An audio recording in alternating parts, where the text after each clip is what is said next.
Ahí está grabando. Bueno, muy bien. Bueno, arrancamos repasando lo que eran las 5 dimensiones del test psicográfico. Estas dimensiones corresponden, podríamos decir, a actitudes, eh, conductas, emotividad de los internautas, es decir, de quienes navegan por Internet a través de las redes sociales y las plataformas, eh, digamos, de participación, eh, podríamos decir, interactiva, como puede ser Twitter o Facebook, etc. Y como vimos, son 5 dimensiones que miden o que establecen de 0 a 7 o de 0 a 10 el menor o mayor grado de manifestación de las conductas a través de estas 5 dimensiones por medio de las respuestas. ¿Sí? Bueno, tenemos sensibilidad, extroversión, amabilidad, neuroticismo, me faltó la primera, apertura a experiencias novedosas, ¿sí?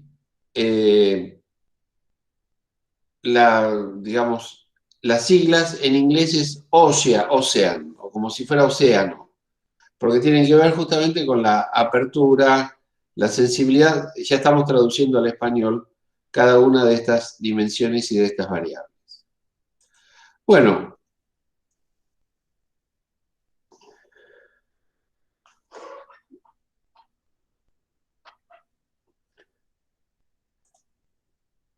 vamos a ver ahora entonces algunas críticas.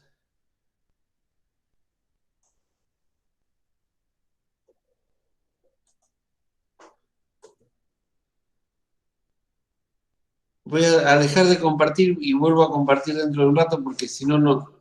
A ver si puedo ahora. Ahora sí, muy bien. Bueno, las 5 dimensiones estaban graficadas en este modelo Ocean y vamos a ver algunas opiniones críticas que este modelo ofrece. Esta crítica procede de la psicología. El test no es de psicología, sino de psicografía. ¿Cuál es la diferencia? Bueno, la psicología es una disciplina profundamente consolidada en ámbitos académicos. En cambio, la psicografía es algo así como una disciplina no del todo académica, que tiene, sin embargo, una importante inserción en determinados ámbitos como pueden ser las relaciones laborales, las relaciones afectivas, etc. Un modelo como este, no necesariamente este modelo Ocean, otros, pero muy parecidos en su concepción, eh, subyacen a las plataformas de redes sociales de encuentros íntimos, como puede ser Tinder o Voodoo o algo, Badoo, no sé, no me acuerdo cómo se llaman estas plataformas, donde a través de una serie de preguntas, ahí sí el usuario responde de manera comprometida con el cuestionario. De la otra forma, que es la que estamos viendo nosotros, la deducción no se hace a partir de las respuestas del propio, del propio usuario, sino, quiero decir, se hace a través de las respuestas del propio usuario, pero no a preguntas directas. Por lo tanto, este es un mecanismo mucho más inferencial, menos directo, pero probablemente más acertado. ¿Por qué? Porque si yo te pregunto algo, probablemente vos contestes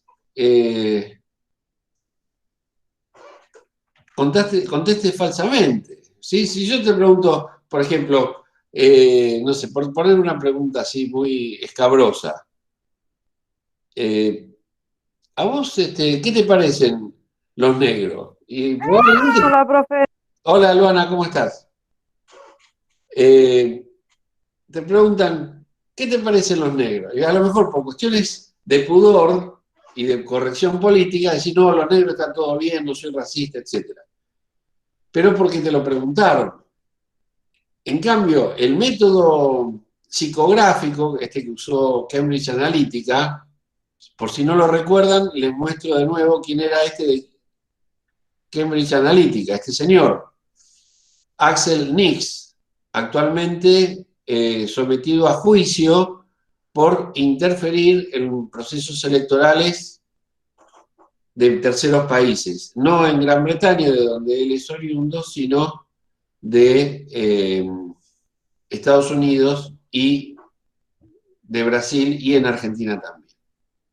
Bueno, les recuerdo, acá dice, ¿no es cierto? Cambridge Analytica, el nombre de la empresa, de la consultora que comanda Axel Nix, y acá dice el poder del Big Data y la psicografía o el test psicográfico en los procesos electorales.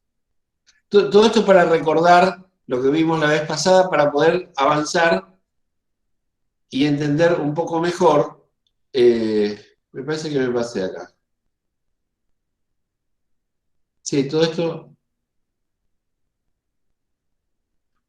estoy yendo para atrás. Ahí va. Para entender estas críticas que me gustaría compartir con ustedes. Bueno, Popkin es un psicólogo y les decía, la psicografía es algo así como la astrología, no tan berreta, digamos, no tan... porque la astrología en realidad es una pseudociencia con todas las letras.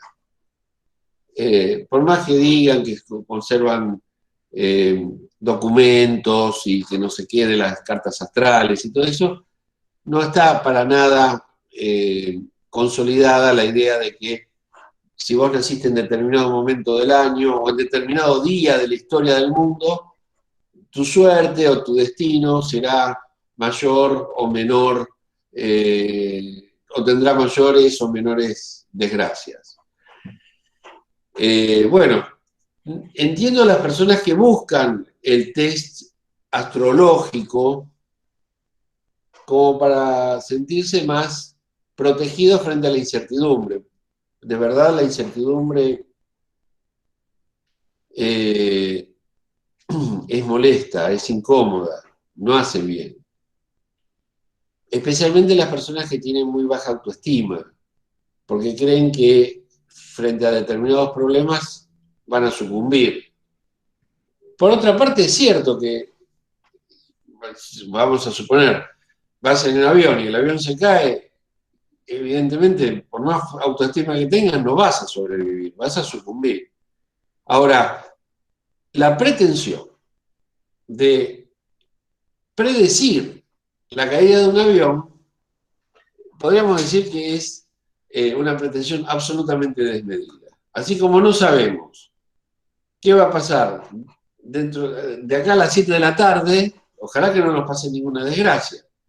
Ojalá que nos pase que ganamos, no sé, el 15-6, pero no lo podemos predecir. Bueno, la psicografía de alguna manera predice los comportamientos que van a tener los individuos. Ahora, ¿sobre qué base? Insisto, no sobre una base académica, pero sí sobre una base racional y científica como es la estadística. Si vos tenés millones de observaciones congruentes, vamos a suponer, observaciones acerca de ciertos datos del perfil de los usuarios y ciertas respuestas o preferencias de esos usuarios con respecto a ciertos temas.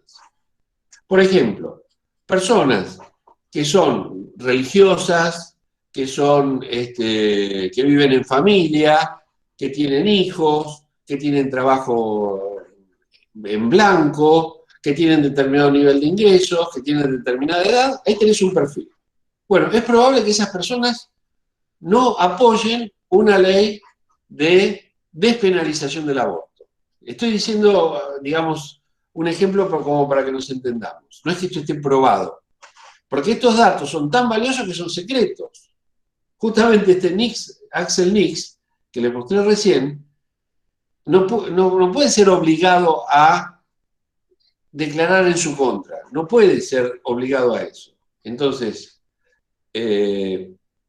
nunca sabremos efectivamente qué datos fueron congruentes con la expectativa, por ejemplo, de que ganara Bolsonaro en Brasil. Lo que sí sabemos es que este señor intervino, lo ha declarado él como asesor con sus test psicográficos en la campaña electoral de Bolsonaro.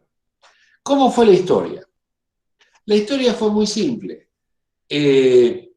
Enviaban a través de las redes sociales, digamos WhatsApp, posteos de Facebook, etcétera, a usuarios que ya tenían identificados por su perfil mensajes, digamos, contrarios a sus expectativas, por ejemplo, a la despenalización del aborto, pero esos mensajes no eran remitidos por los partidarios de Bolsonaro, sino eran remitidos, eran enviados por los partidarios contrarios a Bolsonaro.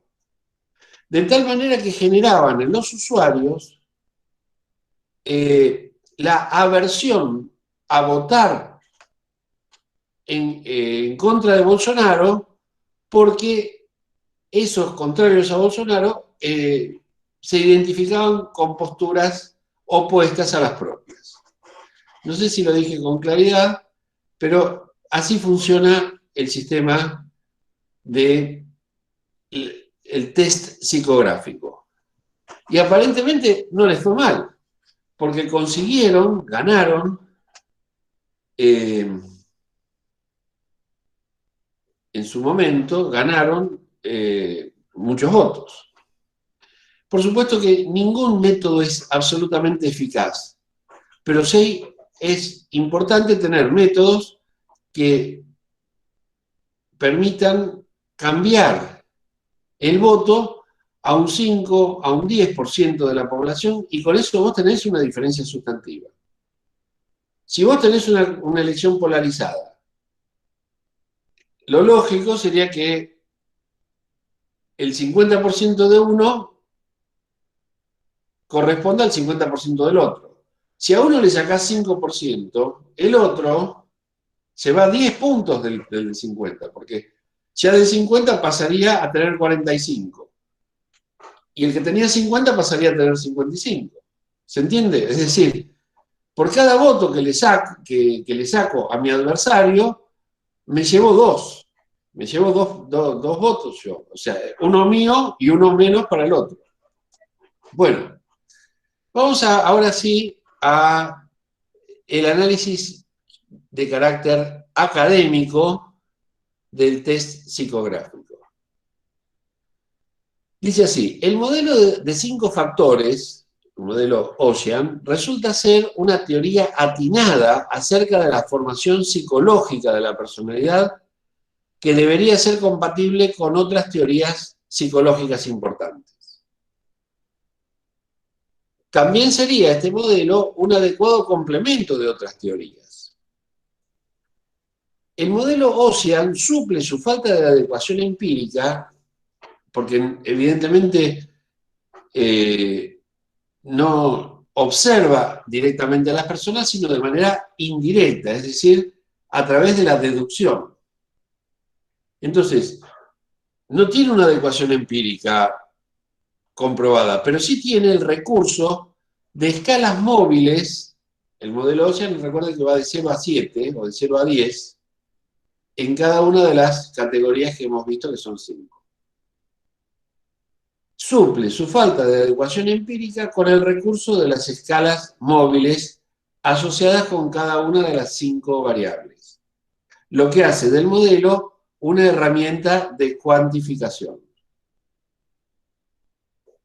Ahora bien, es más una orientación para elaborar clasificaciones que un marco predictivo o explicativo. ¿Está claro? Es decir, no nos da certeza, simplemente lo que nos da es una indicación, una orientación para establecer clasificaciones. no podría ser admitido como una teoría psicológica. No permite anticipar específicamente, no permite, el comportamiento en muchas situaciones, porque no es un modelo integrador de la personalidad. Con esto no conocemos mejor a los seres humanos. Con esto lo que hacemos es simplemente establecer conexiones de carácter estadístico. No es la gran teoría de la psicología que abarca comprensiva y explícitamente todo y predice casi todo. No lo es. Es una herramienta plausible para clasificar comportamientos, pero sus predicciones no ofrecen garantías confiables. ¿Qué sabemos a través de publicaciones académicas de este test psicográfico? Muy poco. ¿Y qué sabemos de este test a partir de sus usuarios o de sus principales exponentes intelectuales, como este Axel Nix, que funciona muy bien? Pero justamente el negocio de Axel Nix es que lo contraten. Si yo, por ejemplo, fuera peluquero y te diría, mirá, las últimas veces que corté el pelo, a uno le arranqué una oreja, al otro lo lastimé, al otro le hice un desastre, me equivoqué con la tintura y le quemé el pelo, etc. Si yo te hago esa publicidad, inmediatamente estoy diciéndote, no me contrates.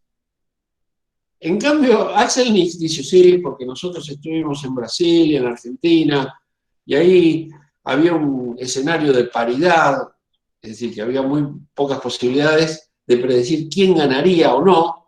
Entonces, lo que hicimos nosotros fue direccionar mensajes a un sector que pudimos localizar con este test, que gracias a nuestra campaña direccionada a ese sector, logramos, digamos, ganar o quitarles a los otros esos votantes.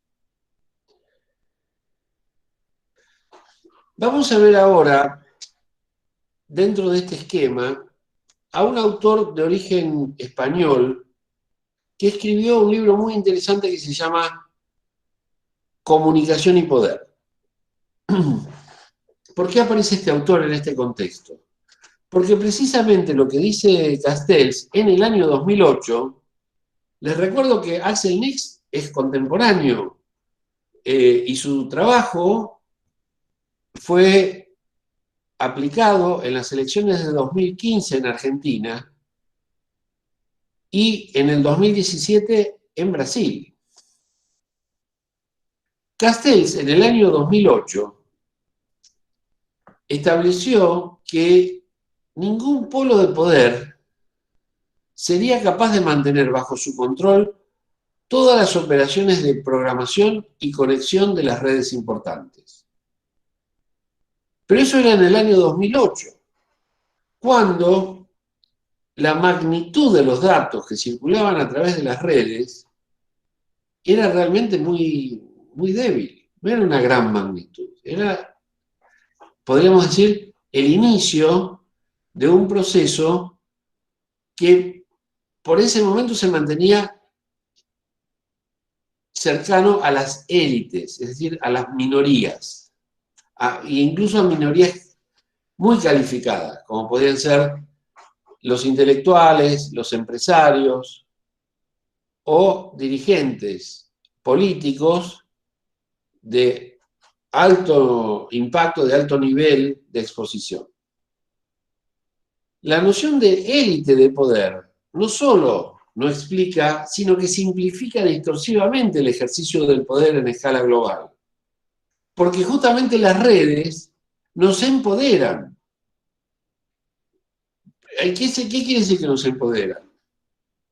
Que nos hacen partícipes, que nos comprometen en saberes, en discursos, en tendencias, que hasta hace 20 años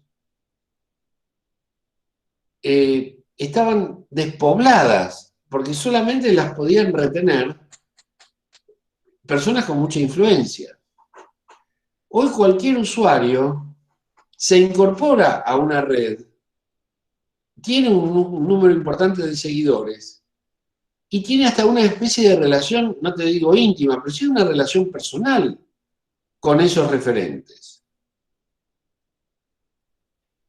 Las conexiones son, entonces, no son institucionales, sino reticulares. Institucionales implican una jerarquía.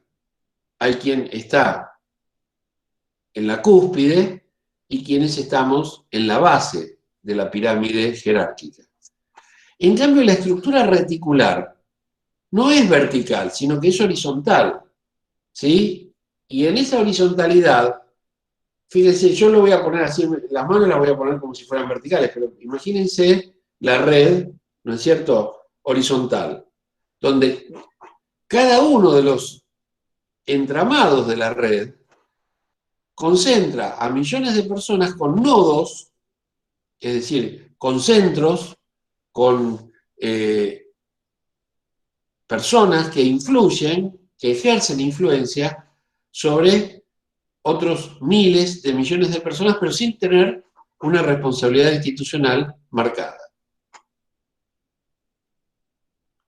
El poder de los estados, que consiste en articular tres fuentes específicas, violencia, dinero y confianza, sigue existiendo. Porque ese poder, en todo caso, por ejemplo, controlar a la policía, controlar el valor del dinero y generar la confianza para que la gente no se vaya, digamos, a los márgenes de la sociedad. Los jóvenes quieran estudiar, los trabajadores quieran aportar a la seguridad social, la gente prefiera vivir dentro de la ley y no fuera de ella, etc. Esto el Estado lo sigue manteniendo, pero ya no con carácter monopólico. Ustedes piensen esto. Las empresas más ricas del mundo, más prósperas del mundo, no pagan impuestos a sus ganancias en todos los países donde tienen sus inversiones. Solo en aquellos países donde declaran tener su sede central. Y hay lugares del mundo, estados en Estados Unidos, como si fueran provincias, o incluso naciones enteras, como por ejemplo Panamá o Suiza, donde la carga impositiva es menor. Y por lo tanto, pagan impuestos a las ganancias por una tasa muy inferior a la que pagan en otros países. Sin embargo, en esos otros países también tienen operaciones. Pero una especie de acuerdo internacional que ya lleva más de 50 años, les ha permitido a las empresas multinacionales eludir impuestos locales con un simple certificado de haber pagado impuestos a sus ganancias en lo que ellos consideran su sede central. Como los países son soberanos, a ningún país se le puede exigir que cobre determinada cuota o determinada alícuota, determinado porcentaje de las ganancias de las empresas. Por ejemplo, en Argentina es el 35%, pero en algunos países es del 5%. Imagínate el Techín, una empresa originariamente argentina.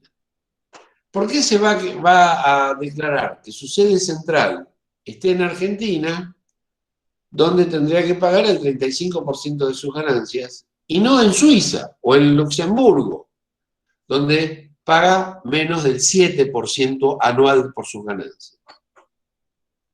¿Qué harías vos si podés, en lugar de pagar, digamos, la patente de tu auto por 5.000 pesos a la provincia de Buenos Aires, pudieras pagarla a la provincia de Corrientes por 2.000? ¿No radicarías tu auto en Corrientes? Bueno, hay gente que lo hace, acá en Argentina.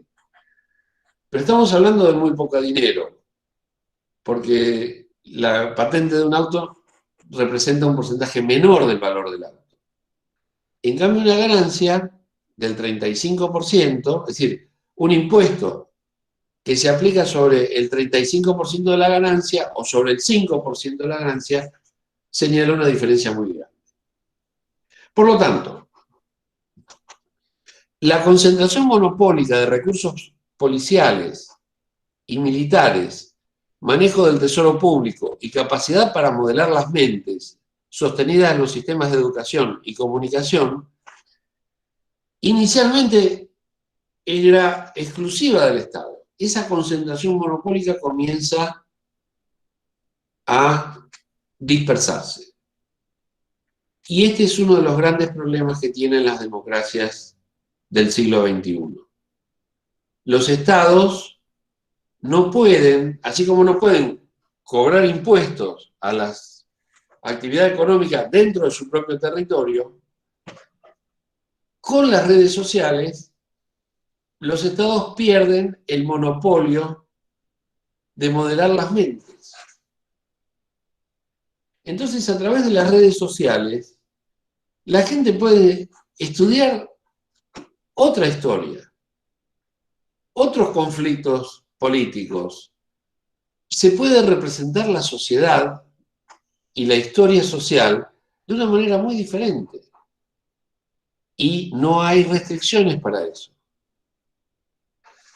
Por eso, el asesinato de la verdad, el título del texto que estamos comentando, Aronian, el autor no lo cita a Castells, pero yo quería presentárselo justamente por eso, porque amplía el concepto un poco metafórico, tal vez un poco fuerte, el asesinato de la verdad. ¿Por qué se asesina la verdad? Porque las fuentes de confianza en la formación de las mentes, en la integración social de los jóvenes y en la disminución de la violencia, hoy comienzan a dispersarse, comienzan a debilitarse en manos del Estado y comienzan a fortalecerse en manos de quienes pueden manejar los datos, lo que se llama el Big Data, el data mining, los test psicográficos, todos estos elementos que fuimos comentando en las últimas 2 o 3 clases, por los cuales queda claro que el asesinato de la verdad no se produce por error, sino en el marco de un proceso de creciente empoderamiento de sectores privados altamente dinámicos, mucho más dinámicos que los estados, y absolutamente no democráticos. Porque nosotros no elegimos, con las seguridades que da la ley, por ejemplo, a una red social y no a otra, y sí elegimos con esa seguridad, por ejemplo, a un candidato político y no a otro.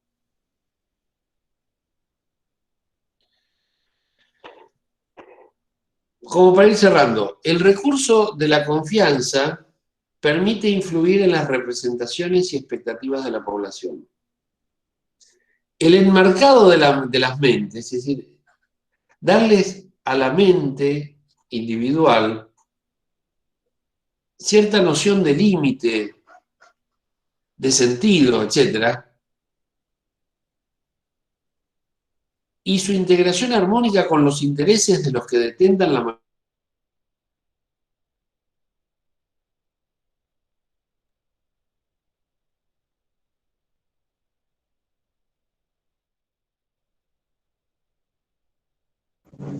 Miguel, te quedaste sin audio.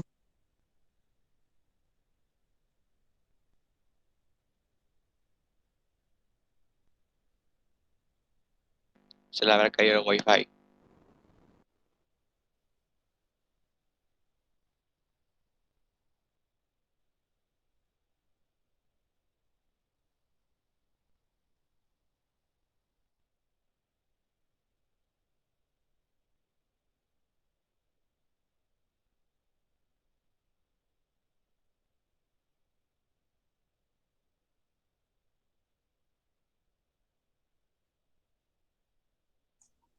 ¿Me oyen ahora?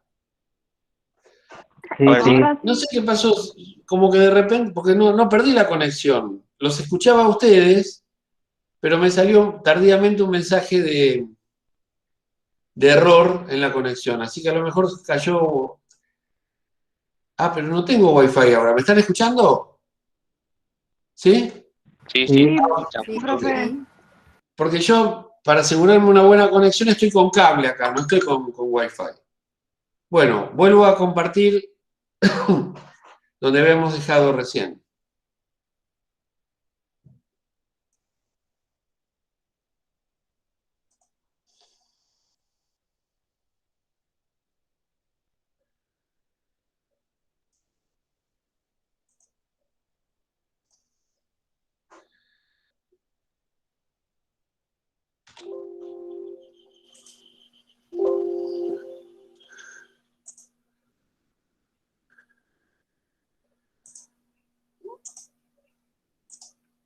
Miguel, mientras lo Sí. buscas, te pregunto, vos nos habías comentado que nos ibas a subir también las diapositivas. Sí. Eh, no sé, me parece que no las subiste sí No. los videos, pero no las diapositivas. ¿Sabes? Estaría bueno porque es más fácil pasarlo a Bueno, texto. bueno, cómo no, las voy a subir. Lo que pasa es que yo cada semana las voy ampliando más. Entonces, a medida que las voy compartiendo con ustedes, las voy modificando, ¿sí? Por eso es que no tengo una versión definitiva, pero esta tarde junto con este video les envío el La otro. última, claro, No sé si gracias. sigue grabando. Bueno, sigue grabando. Casualmente, siguió grabando todo este tiempo. Así que no sé dónde había dejado la otra vez, pero yo, digamos, antes de que se cortara, básicamente lo que estábamos diciendo es esto. El argumento de Castells, que en buena medida está desarrollado en el texto El asesinato de la verdad. El asesinato de la verdad es del año 15, la tesis de Castells es del año 2008.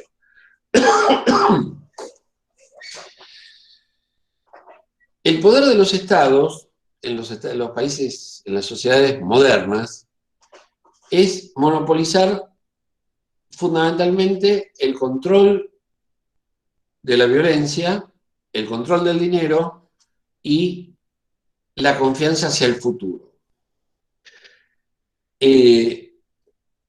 Con el control de la violencia, fundamentalmente se asegura la convivencia. Con el control del dinero, básicamente lo que se asegura es el mundo de los negocios, el capitalismo, las inversiones, el trabajo, el futuro.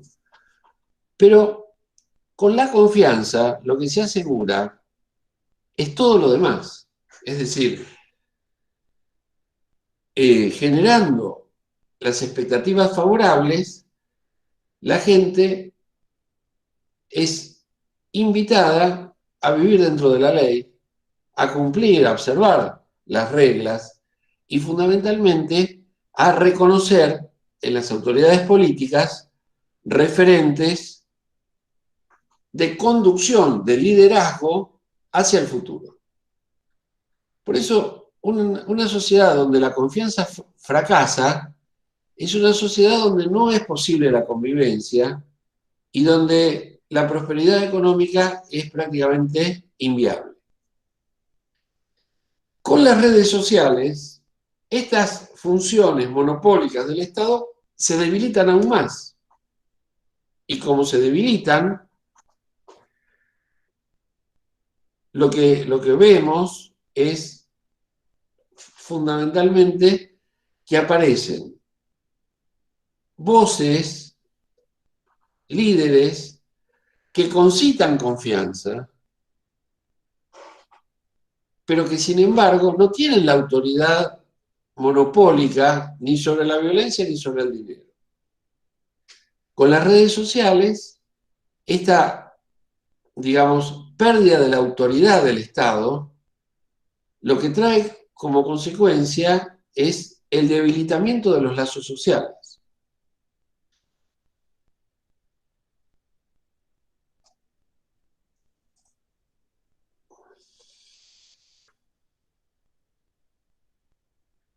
Y ahí lo que vemos es que influyen en las representaciones y expectativas de la población, contribuyendo a enmarcar las mentes individuales y su integración armónica con los intereses de los que detentan la mayor concentración de recursos. El conocimiento y las ideas pueden transformar las cosas, mover montañas y hacer que el poder efímero parezca permanente. Pensemos hasta qué punto controlar la confianza y la ansiedad de las personas no confiere un poder sobre esas personas que ni el propio Estado puede lograr. Las redes sociales, en ese sentido, vienen a traer a la cultura contemporánea algo que se había perdido ya hace varios siglos, que es el concepto de autoridad, podríamos decir, irrefutable, de dogma para el cual uno estaba obligado a obedecer y a creer. Ustedes piensen hasta qué punto las falsas noticias o fake news no generan en muchas personas indignación, bronca, aversión y al mismo tiempo la tranquilidad de que estamos advertidos de peligros, insisto, fake news, peligros potenciales pero inciertos, no verdaderos. ¿Hasta qué punto entonces estamos protegidos frente a esos peligros? Porque alguien es lo suficientemente, digamos, valiente, digamos, solidario, como para avisarnos al respecto.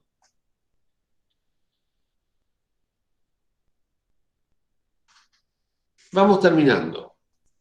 Aquí vemos otra vez el diagrama de Cambridge Analytica. Dice, Data Driven Behavior Change, o sea, cambio de la conducta basado o orientado en los datos. Análisis de datos y mensajes direccionados. El esfuerzo de Cambridge Analytica consiste en intervenir gracias al evidente enmarcado individual y colectivo de las mentes, previo sondeo de lo que esas mentes toleran o repudian. Las fake news no están destinadas a generar solamente un estado de indignación o un estado de entusiasmo. Según sea la respuesta que obtengan, entusiasmo o repugnancia, repudio, etc., y según sea el tema al que aluden esas fake news, el Big Data recoge esos datos y puede establecer perfiles psicográficos con los cuales luego se orientarán mensajes probablemente verdaderos, pero tendenciosos para generar un determinado tipo de preferencia electoral. No se olviden que Facebook, por eso puse esta insignia, Facebook con los colores, el color azul de Facebook, pero los colores de la bandera norteamericana. Los datos que posee el gobierno de los Estados Unidos sobre los miles de millones de usuarios de las redes sociales puede ser una nueva forma de controlar el mundo. No mediante la violencia, sino mediante la manipulación de la información. La confianza hacia los candidatos, por ejemplo, se lograría gracias al enmascaramiento. Acá nosotros usamos la palabra blindaje.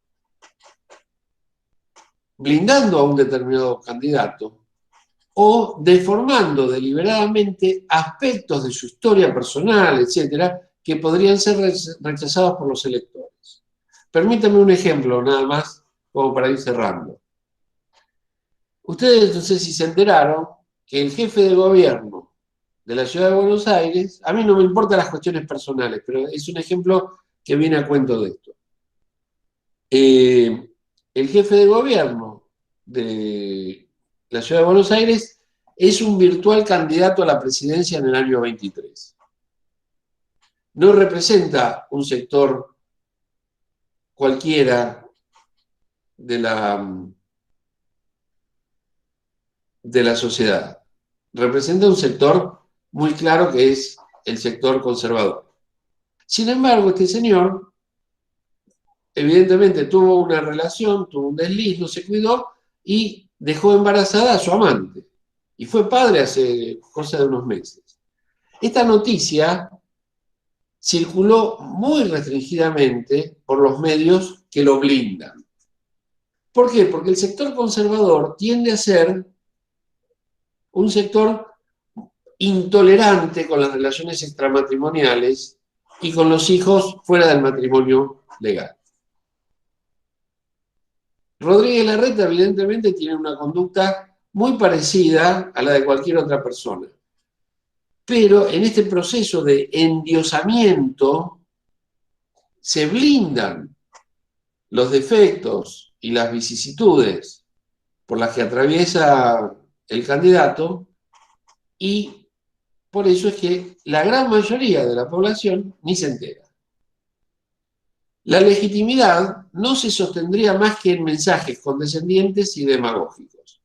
Por eso cada vez que aparece Rodríguez Larreta, ustedes lo van a ver vestido sobriamente de negro, hablando con firmeza pero con empatía y en una puesta en escena donde los colores vivos como el amarillo, etcétera, dan la sensación de orden, de pulcritud y fundamentalmente de buena onda. Hoy, en estos días, el expresidente Trump inició contra Facebook y contra Twitter, entre otras plataformas, un juicio porque desde entonces, desde enero del 2021, estas plataformas lo han cancelado a Trump y por lo tanto no tiene cuentas que para un político son muy importantes, ni en Twitter, ni en Facebook, ni en Instagram, etc. Bueno, con esto hemos avanzado bastante como para que ustedes sigan leyendo el asesinato de la verdad. Espero haber sido claro, una lástima que se nos haya cortado en la mitad. Ya dejo de grabar y subo la clase con este PowerPoint para que ustedes lo tengan a mano. ¿De acuerdo? Felices vacaciones y nos veremos en agosto. Gracias, lo mismo. Gracias, Miguel. Hasta luego. Chao, Chao. pasen muy bien. Gracias, Miguel. Hasta luego. Chao, profe. Sí.